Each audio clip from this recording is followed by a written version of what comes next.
Assalamualaikum warahmatullahi wabarakatuh. Apa kabar semuanya? Semoga sehat, sejahtera, rezeki melimpah, dan selalu berbahagia.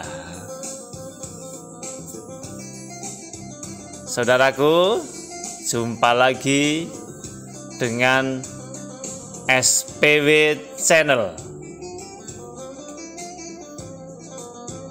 Seperti biasa, saya akan bercerita tentang Abu Nawas.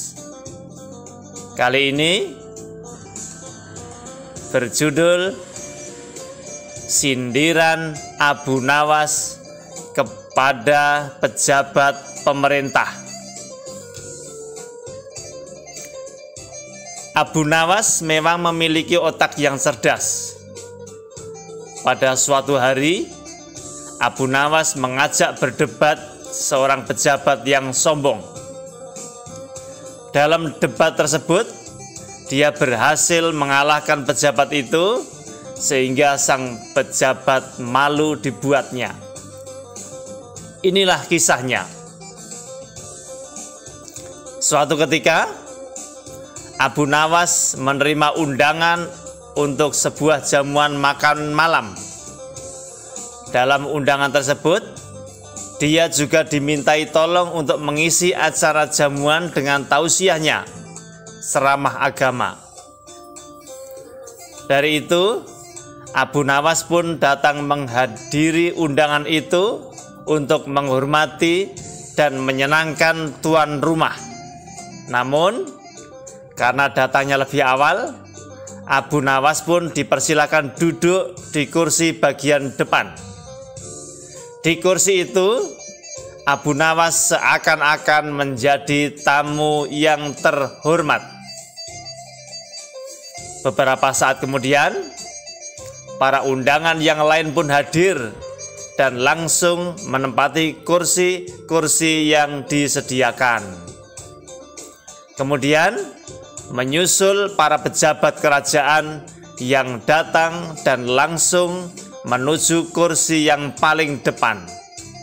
Akan tetapi, pejabat itu sangat terkejut karena kursi paling depan sudah diisi oleh Abu Nawas.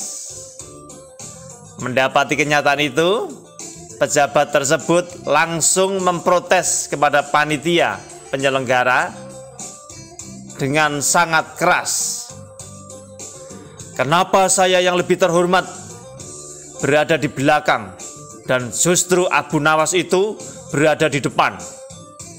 Protes pejabat itu.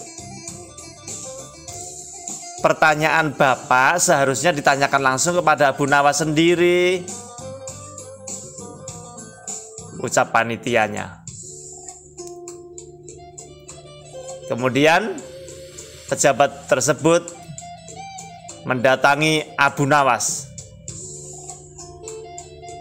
Wahai Abu Nawas, kamu tidak pantas duduk di sini, karena kursi itu seharusnya diisi oleh pejabat seperti saya, tegas pejabat itu dengan songkaknya. Mendapatkan teguran sombong dan merendahkan itu, Abu Nawas mulai angkat bicara. Maka terjadilah perdebatan sengit di antara mereka. Cukup menghebohkan untuk semua yang hadir di acara tersebut. Saudara pejabat yang terhormat, pada kenyataannya Anda itu tidak lebih dari seorang pesulap, kata Abu Nawas dengan cukup lantang. Wah, tidak bisa begitu. Saya ini pejabat kerajaan, bukan tukang pesulap, cetus pejabat tersebut. Semua tamu undangan yang hadir menjadi tegang. Sebagian dari mereka ada yang berdiri untuk menyaksikan perdebatan itu dan berharap Abu Nawas mampu melumpuhkan sang pejabat yang terkenal sombong itu. sekalipun saya adalah pesulap, tapi ketika naik panggung, saya bisa bertindak sesuai janji. Saat saya berjanji mengubah sapu tangan menjadi kelinci, maka bim salah bim, sapu tangan itu benar-benar berubah menjadi kelinci, terang Abu Nawas. Maksudnya bagaimana? Kata pejabat terus. Apa hubungannya dengan aku? Anda saya katakan sebagai pesulap yang gagal, karena Anda tidak bisa mengubah semua itu. Lihatlah, ketika naik panggung, Anda berjanji akan merubah nasib rakyat kecil menjadi lebih baik. Tapi setelah terpilih menjadi pejabat, keadaan rakyat kecil sama saja seperti sebelum Anda menduduki jabatan itu. Jelas Abu Nawas. Mendapatkan perkataan demikian, pejabat itu hanya bisa diam 1000 bahasa dengan perasaan malu banget. Kepalanya pun hanya bisa tertunduk, seakan tidak tahan dengan perkataan Abu Nawas yang telah memalukan dirinya di hadapan orang banyak. Nah, kalau begitu, mana yang lebih baik dan lebih pantas duduk di kursi paling depan? Tanya Abu Nawas dengan penuh percaya diri.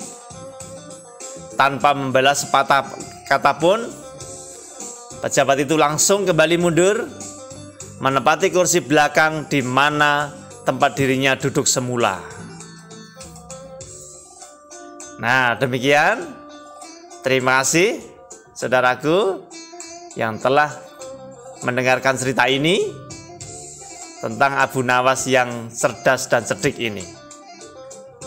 Catatannya adalah, bukankah banyak tuh calon-calon pejabat yang sebelum menjabat janji-janji, tetapi setelah terpilih janjinya tidak ditepati. Demikian kisah Abu Nawas. Semoga bisa menghibur dan kita ambil hikmahnya. Jangan lupa selalu berbahagia dan sampai jumpa. Assalamualaikum.